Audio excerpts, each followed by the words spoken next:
بولنے کی صلاحیت دی، اپنے فضل سے دی، بتا کیا کما کے آیا. حضرت ابو ہریرہ روتے ہیں، کہتے ہیں میں بھی تو حدیثیں سناتا ہوں، میں بھی تو عالم ہوں. پہلا رب نو یار دا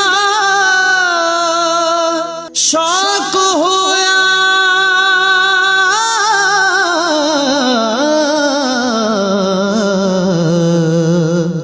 نبی پاک دا کرن جمال مائیں آیا وہی لے کے ہویا ترت حاضر، تے لیا یار نے یار نو پال مائیں. میرے پیچھے بھی تو لوگ بھاگتے ہیں. لوگوں بتاؤ اگر اللہ نے ابو ہریرہ سے پوچھا تو کیا جواب دے گا؟ اللہ فرمائے گا علماء کے لیے بخاری مسلم ہے، انہیں اٹھاؤ اور جہنم میں ڈال دو.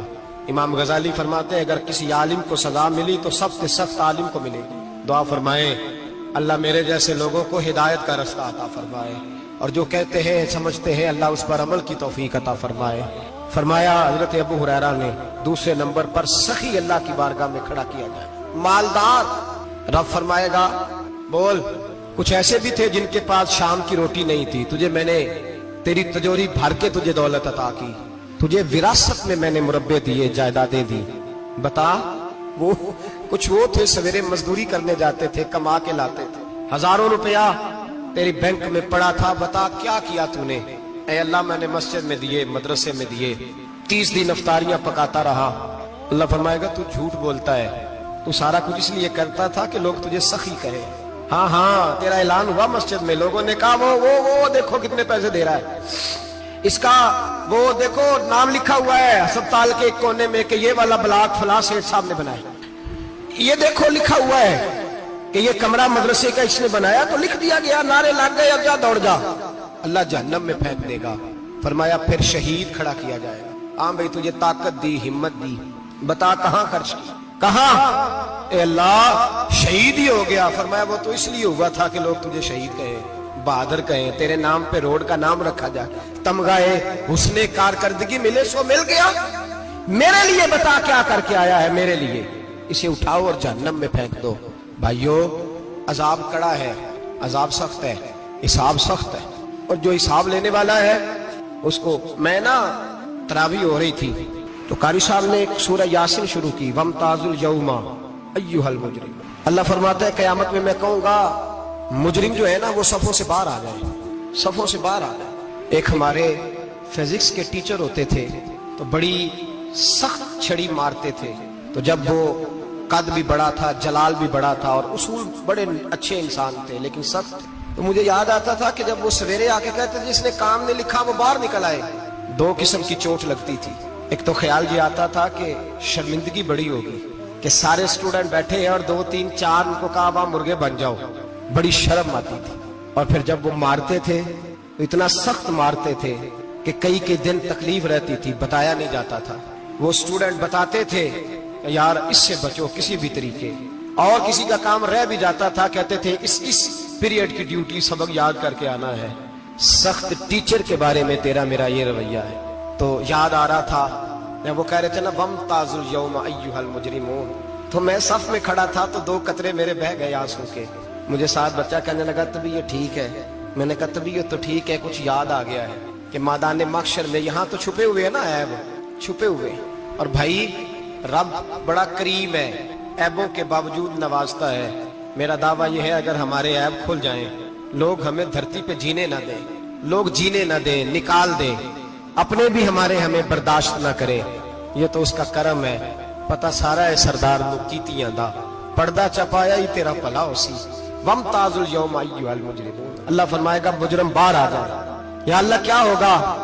جب سوال جواب ہوں گے تو رب فرماتے ہیں تیری زبان پہ مور لگا کے بند کر دوں گا، تیرے ہاتھ بولیں گے، پیر بولیں گے، سر بولے گا، پیٹ بولے گا. اس وقت کی فکر پیدا کریں، ٹینشن پیدا کریں. وقوع قیامت حق ہے. اور باندھ کے نا لوگ پیر باندھ کے زور کے ساتھ باندھتے. سگا بیٹا جب قبر میں دفن کرتا ہے نا تو وہ بھی کہتا ہے وہ کونا، یہ کونا تھوڑا سا مٹی کم ہے، یہاں بھی مٹی ڈالو. پہلے لوگ روزانہ جاتے ہیں، پھر ہفتے کے بعد، پھر مہینوں